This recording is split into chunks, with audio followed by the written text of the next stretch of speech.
Hello everyone, it's us again. That's just ridiculous. Welcome to our podcast. I'm Paul Fryer. And I'm Guy. Oh, for God's sake, Guy. Do keep up. We've only just fucking started. I'm Paul Fryer. And this is Guy. I've said my surname. Right. You're just trying to make me look a twat. Not at all. All right, well, let's start They again. don't care about my surname. Well, why don't they? Because nobody cares about your surname, do they, guys? That's the lot. That's the hand that I've been dealt by God. Anyway, I don't want to talk about you and your miserable fucking solipsistic. I want to talk about your cat. Oh, what? Well, you start, okay. But I I want to agree. talk about Pablo. I agree. It's a genuine subject, but it's painful for me. I think. Pablo is Guy's cat, and he's a sweet cat, but he has got a little bit of a skin disease thing going on. So. When you're talking about a person, do you go, she's a really sweet person, but she's got a bit of a skin problem? If we could get away with it, yes. Pablo's not in the room right now, and he's a mate of mine anyway. So just chill out, all right? I want to talk about Pablo for a minute, and only to say this. Just describe him first. He's a black and white cat. He's quite a handsome beast. He's a hunter. He likes to go outside and do his shit. He doesn't strike me as a wholesale killer of the avian community, though, is he? Yeah, I think so. Is he? There've been many fewer songbirds on my lawn. There used to be some dippers on the rill. Some dippers on the rill, and I noticed they've gone. And I don't know if that's the environment or if it's my cat. Or all this fucking shit. Pesticilia. Yeah, don't get me going on that, because I really don't want to say something kind of offensive right on about the environmentalism. Anyway, look, today I just wanted to say that, I quite like Pabs, but I think, he's got problems like the rest of us. But today we bought him some catnip. No, I didn't. Paul did. We went to the supermarket to get some potatoes and newspapers, and Paul, off his own bat, bought catnip and food for my cat. I went into this place next door. They don't sell it. I thought there was an implicit criticism in it, actually. No, there wasn't. It wasn't. If that's how you took it, that's sad, because it wasn't meant in that way. It was meant purely as a gift for Pabs, actually. It had nothing to do with you.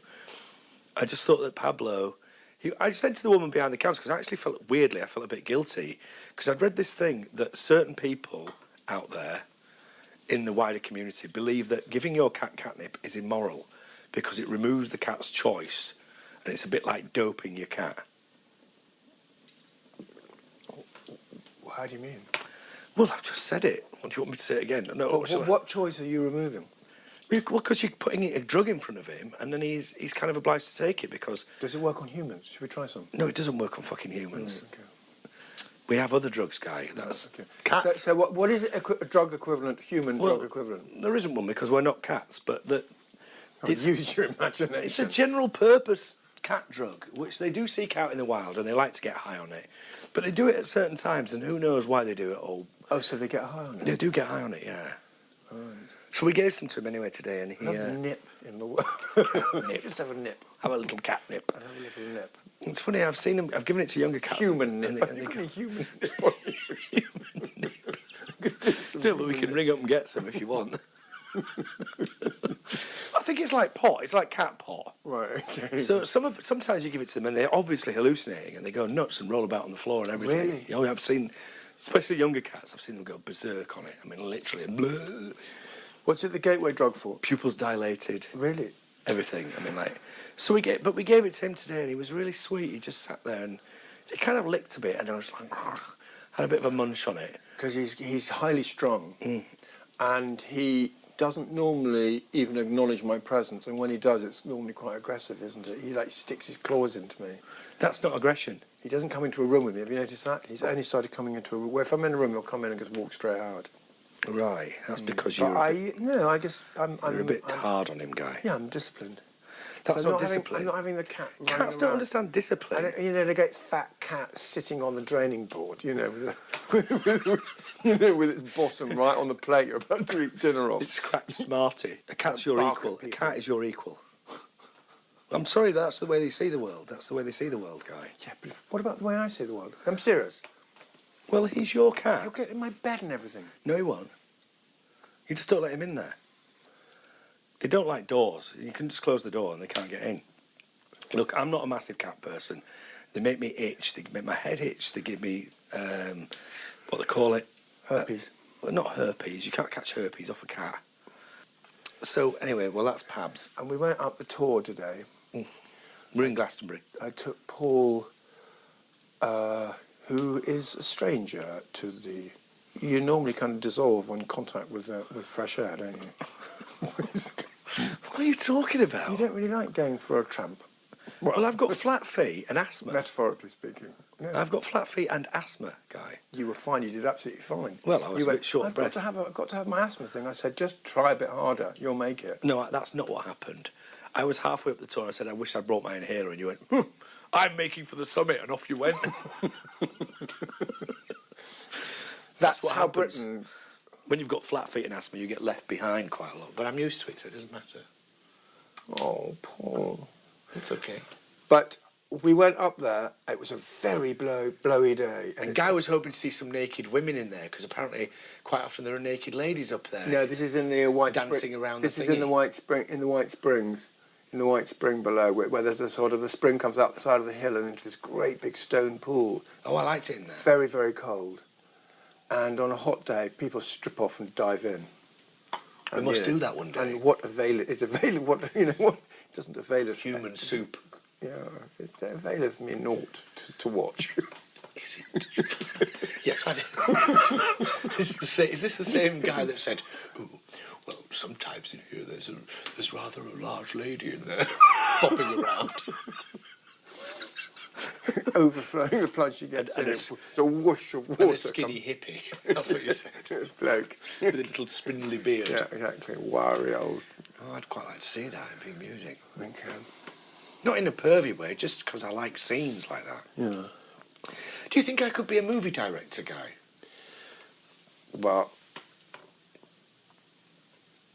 the thing is, there's two parts of it, isn't it? There's one of them getting them all together and making them tell the story, and then there's the other slightly more problematic aspect, which is where to put the camera.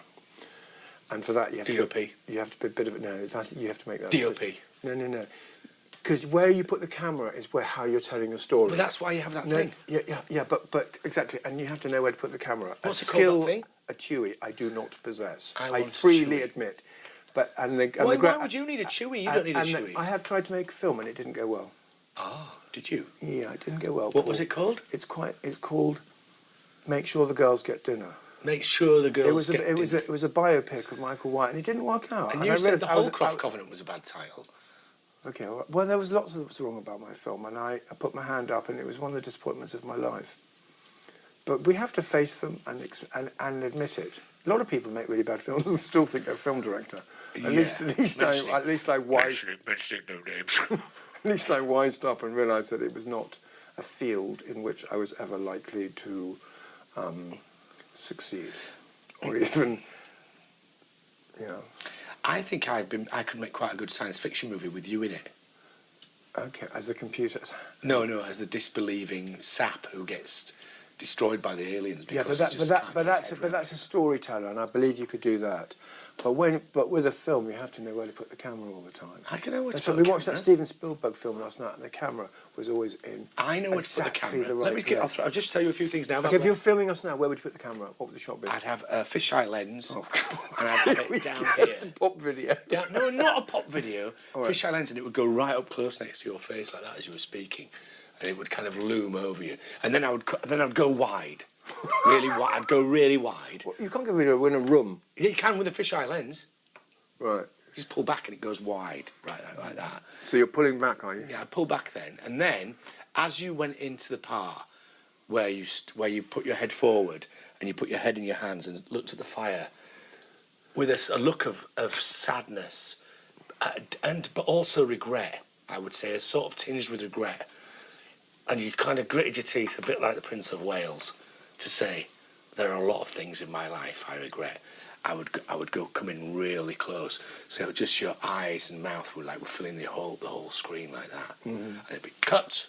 Okay, well done, Kenaway, not bad. We're going to do a couple more takes of that, and this time we're going to come in with like an anamorphic, probably on your shoulders like that, sort of face on. What do you think? How am I doing?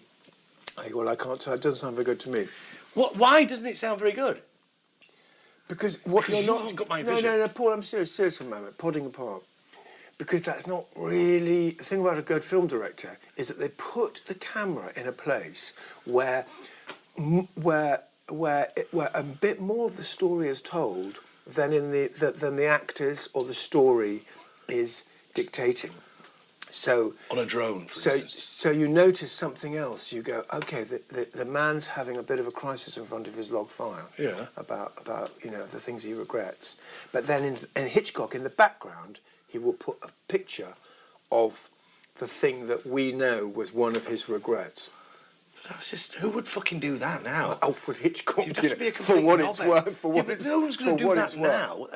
That was ages ago, when things like that were clever. That's like when you had split screens and things, Guy. No one does things like that anymore. No, split screens are always stupid because you only got 2 hours. No, you've got two. You've got two eyes. But the problem is, thing and we one on can the only other. look at one thing at a time. That's what I meant to say. that is the flaw with the split screen. I like a split one screen. eye can't go one way and the other can't go the other way. I like a Film split directors screen. can. Do you? Yeah. Was it in Bullet that they used it? No. Yeah. There's a Steve McQueen. It's really annoying. Maybe It's in so Seconds as well, actually. It's Frankenheimer so movie. annoying. Yeah, John Frankenheimer. John Frankenheimer. Man, it was a great director. I could believe you could play a film director if someone was insane enough to come and cast you as one. We watched a good movie last night.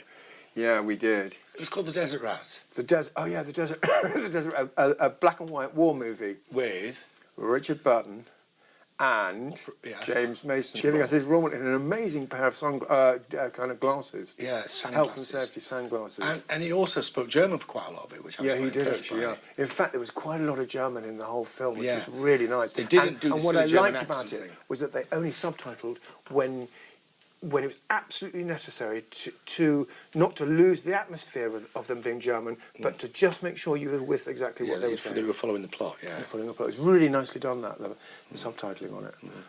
I wish I'd come up with subtitle. I wish I'd watched a film one day with the subtitle. And you see it underneath, I love you very much, and then underneath, I can't be fucked to translate that. It's such a shit line.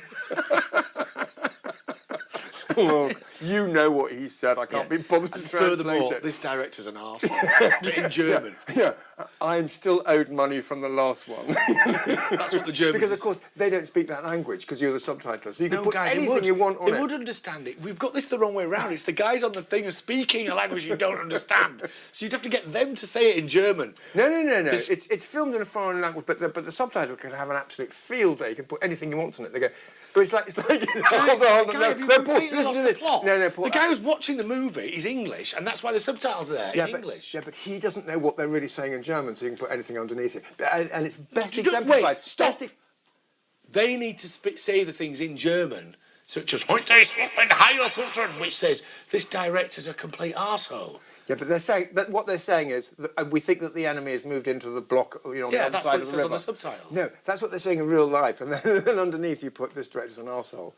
But he'd see that when he was making the cut. Yeah, exactly. But the subtitles are often done long you could after do- the director but of you the could next do it the movie. other way round. But I saw a lovely one on Facebook because there's a lot of this in Welsh language where there's loads of things translated, and the feeling is that there's very few people who speak Welsh who don't also speak English. So all of this translation, it's very necessary politically and culturally, I understand it, but it's not really necessary linguistically.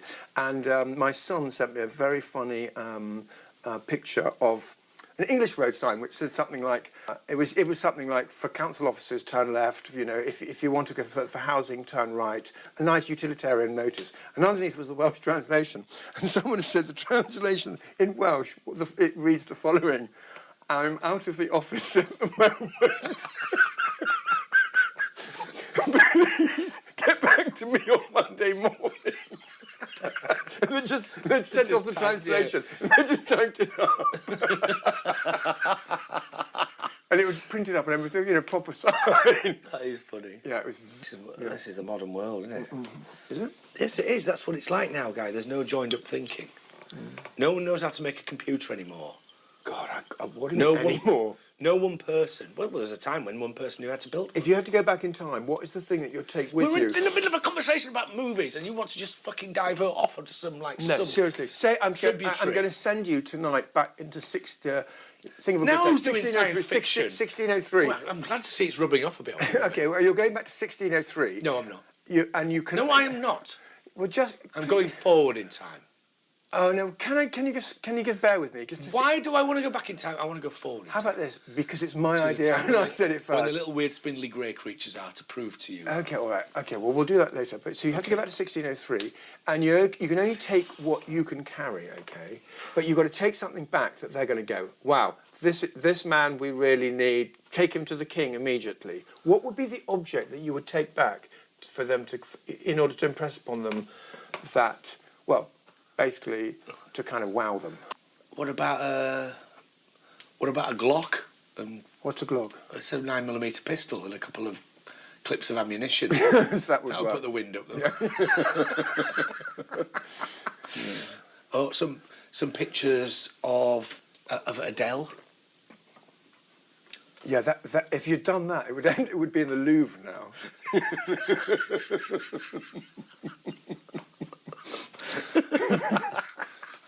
Yeah, a simple box of matches would do quite well, or a lighter. But then you'd just be burned as a witch. You need to be able to defend yourself because anything you gave them. Oh no! You see, I go in love and peace. No, but it's not going to work, mate. Because you're going to threaten somebody by the thing you bring back, and they're going to. Do you think so? You just like plonked into a village, and you realise it's 1604. Yeah. And you go, right, hey, but look at this, look what I got. Ding! And a lighter. Ooh, he has the gift of fire. You're a sorcerer. You'll be put to death. You fire the Glock in the air and they all come running out. You go, who's in charge here? And they say him. You shoot him and then say, take me to the king. Oh, lovely. Anyway, I guess a box of matches would be good until they ran out. No, it wouldn't be any good at all, Guy, because then you would be in the area of alchemist. Okay. Alchemist is sorcery. Sorcery equals... Okay, what else? Good pair of shoes, good pair of boots. Really good pair of boots. Well, you just go to a cobbler and get them to make them for you. Do you think? Yeah, they were right. You just draw some and they make sunglasses. Try these on, Your Highness.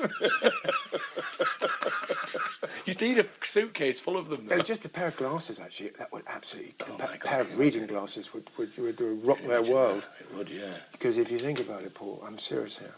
Serious. You could be so. No, do you know what would be the thing What? to take back, which would change everything? One of two things, actually. Chloroform, penicillin. Penicillin. Chloroform. Can you imagine the pain of of having your leg sawn off? Yeah. And if you gave them penicillin, they'd be cured. Yeah, penicillin's good, but you would need to take a lot. Well, no, you would need to bone up on how to make it. And you could make some rough-ass version of it. That's me fucked. But the point I was going to make the point I was going to go back when you started off by saying I didn't know how to make a computer was that I don't know how to make. There's nothing that I could go back with and say it's okay. I know how to do this. Nothing. You see, I can make gunpowder, so I'd be all right.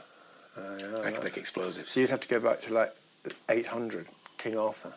Hey, yours are all very military and violent, I notice. Well, this is what do you think shaped the world we live in? Acid. Huh? Bottle of acid. That'd be a small thing you could carry very easily. Yeah. But again, it's something you could do with ergot fungus and various other things. You can figure that out. They're probably go. We've got much better stuff from that. Do you know what I would take back, Guy? The only thing I would need, actually, really. Bottle of claret. The contents of my mind. Oh, okay. If you think about the it. The one thing they didn't need. Worst possible thing. The worst possible thing to take back. Yeah, I don't know. I think, again, that leads down... That road leads only to one thing, which is a pyre with you standing on top of it. briskly. After they've finished fucking you around. Oh. In a very horrible way. No, I don't want to talk about being tortured or something. Well, you know... Just saying, that's what happens. Do you think mental or physical torture is worse? I know which one I think. Why you said I don't want to talk about it? Now you want to talk about it. Don't talk about torture. That's not. You know, we are all. Listen. I think a pair of spectacles, binos. I thought you said you didn't abbreviate things, Guy. Okay. Bins. A good set of binoculars. No, what is it? Field glasses. Field glasses. Yeah, there was some in the first film. We were talking about the first film we saw, which was the Desert Rats. It was called the Desert Rats. Mm-hmm. It was about the siege of Tobruk. And the way that the British Army, with the Australians, held off Rommel's Africa Corps. Africa Corps. Who, according to the movie, were like a really crack unit. Oh, they I'm were? surprised Hitler sent them down to Africa, though. He would have thought he would have needed them in France. You know why? Oil.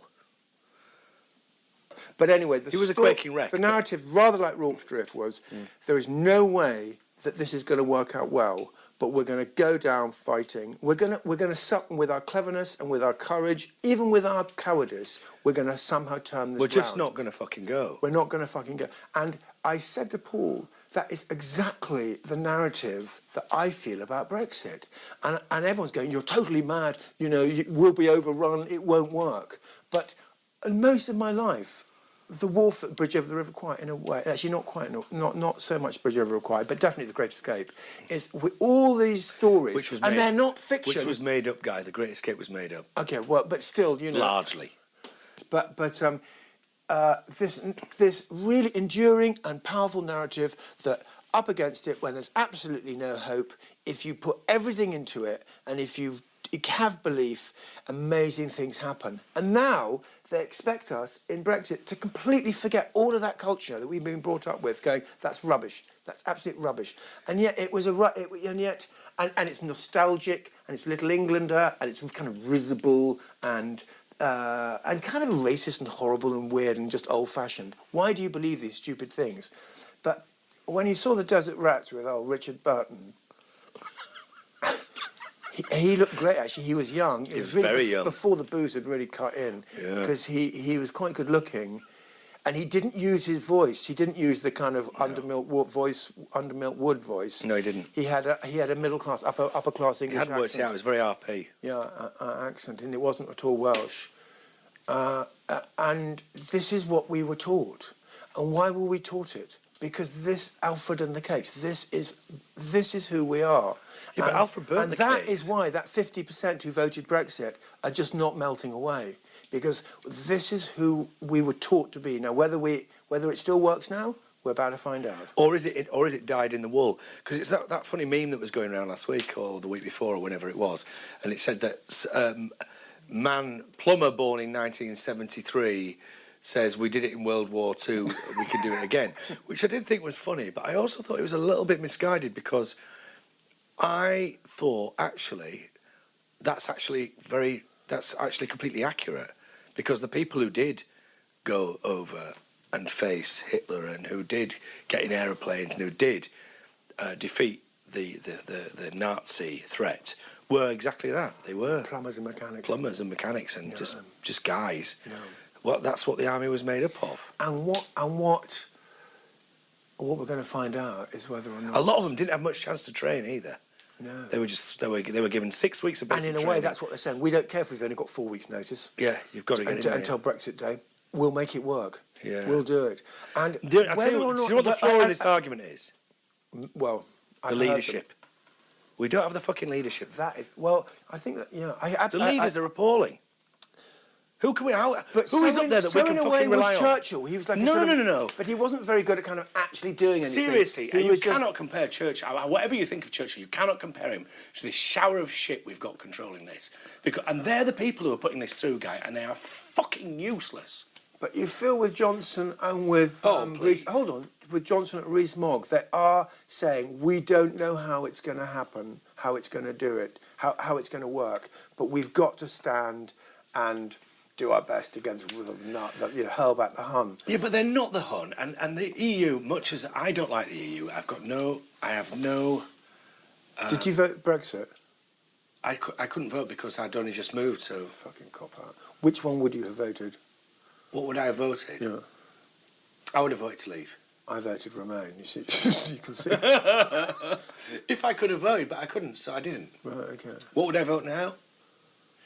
Do you know what? I have to say, I think that the arguments, I think it's a really, really hard call, because if I'm honest, I really genuinely don't think it should ever been, because the whole thing should have been worked out politically.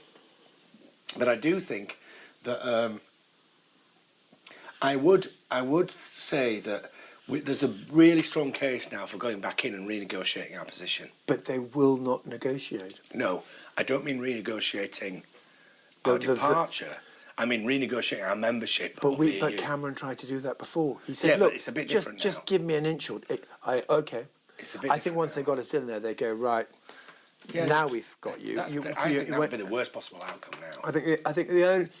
I think it's exactly what you're saying. Now, if in the next elections, if we defer it and we have another round of election and we stay in for the time being, and the Poles and the Italians and maybe the French and possibly the Spanish, at least the Northern Spanish, vote a lot of anti-EU MEPs in, and of course we will as well, we will vote some in, then maybe there will be a chance for say to them, wakey, stop giving us your office jargon and actually back off our nations. We're not going to be one country. We don't want to be. Because DNA says you've got to be in a tribe and not an organisation. Because an organisation is much more effective way of running things, but a tribe is more kind of sexy. But that's what they want to do, Guy. They want to erase all that eventually. And this is where you start to accuse me of being a conspiracy theorist when I say that there is a greater view in the world to make everybody come together whether they like it or not. They want to erase all that because it's too complex. And it's too difficult to make the money the way they want to do it, you know. It's like they want us to lease everything, like you said. They don't want any property. They want everybody to be controlled by central government. And they want everything to run very smoothly. And the best way of doing that is getting rid of nations. And it's getting rid of borders. It's getting rid of all that. And it's bringing everything together into one unified thing. And the kids like the idea of it. And I can see their point. It's like, well, why not? If that's what's going to happen. Yeah, but whoever goes to kids to make a big decision? Well, this is what's happened. You know, if we were American Indians, we would be called the elders of the tribe, and we must be listened to. Yeah. But because we're British, we are some old Silly fogey old fools. Fuck off. You know what I mean? It's They've all got about a youth. point. So not the American Indians said, "Let's listen to the youth." He's like, "I am Chief Seattle." When I was just listening to you then, though, part of me wished I had a gun, a pit. No, a pit. a knife. Do you know what a pitch shifter is? No. It's one of those things that. So if I'm talking, to make your voice go like this, it's making a little voice, and then like an echo to go. And I just wanted to mess about with your voice while you were speaking, because either that or play "Land of Hope and Glory" behind you. Nimrod. Nimrod. Don't call me that in public. Quite a lot of my life is spent with me, kind of in my imagination, fading up Nimrod. Remember what Nimrod is? It's the one they play at the. It's Elgar, isn't Elgar, it? yeah. Which one is it? I can't do it. Go on, do it. No, I can't do it. Well, we can play it. No. It's really emotional. It's lovely. So it is. The Nimrod is part of the Enigma variations. Then. Yeah. Well, go on then. Do your speech thing. Okay. Right. That's not it. What's that? That's rain falling. That's it. And I'm just parking the car in the car park at Tesco's. And I get out and I tighten my jacket around me. And in front of me is the glories. The driving rain. The beggars sitting outside. Of these people, these beautiful English people, British people. And this amazing culture that we've made. And Tesco. Yeah, wherever I am. And it's this horrible building designed in America. Yeah, that we are. And no one can gainsay us. Naught can avail us. They can what? Sorry, naught can avail us of the gainsayers. Yeah. Here we go. And a surge of. What recording is this? It's a live recording. Oh, right. It's too much audience for me. I like that part of it. It's real. Keep it real, guys. Do you know that? And if this land will not be watered down or divided, because we are the greatest culture ever to be formed on this globe. And I am proud to be part of it and contributing to it. And then I just go into Tesco's and get my crisps, whatever it is. And I just have these surges of, like, pride. Here, what a load of shite. Can't come away with that bollocks. Right, but don't you have... Irish people have that one little Irish tune plays. Oh, diddly-dee, diddly-dee. I'm a little Irishman, don't you? Don't. No, you do. You love it. What did you just say? Diddly-dee. Say that again. A diddly-dee, diddly-dee, I'm a little Irishman. Yeah, that's... what is your... no! Well, why don't you say that? Because it's all right to have these national songs and these national feelings. That's